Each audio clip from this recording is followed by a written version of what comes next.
So we have two ways on how to put the emergency generator on load.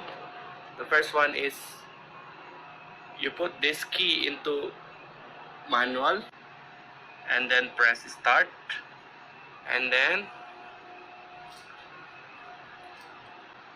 so you put your ACB control into close, and this ACB will close and this main switchboard for bus tie will open.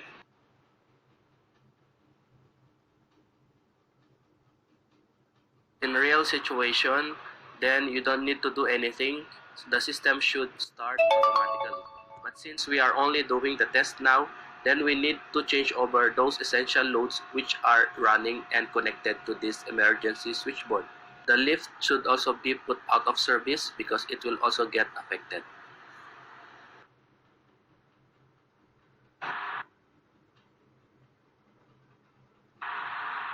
So that's the other way on how to do the emergency generator load test. But for today, what we will be doing is that we will also be testing the allotted time if our emergency generator will start, which is not more than 45 seconds. In order for us to do that, we need to open the main switchboard bus tie first. And once we open this one, and then we are good to go. So let's try it now. So after opening the main switchboard bus tie, your emergency switchboard will be isolated from your MSB, and then the low voltage sense will start.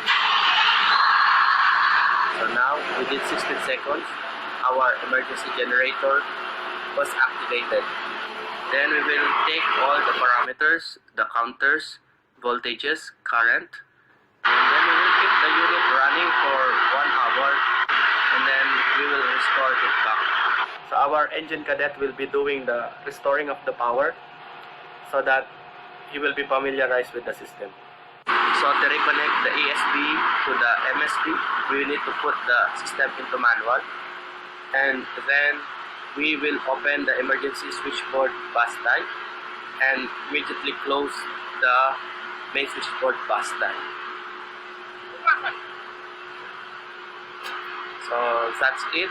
That's how simple it is. Now everything is back to normal.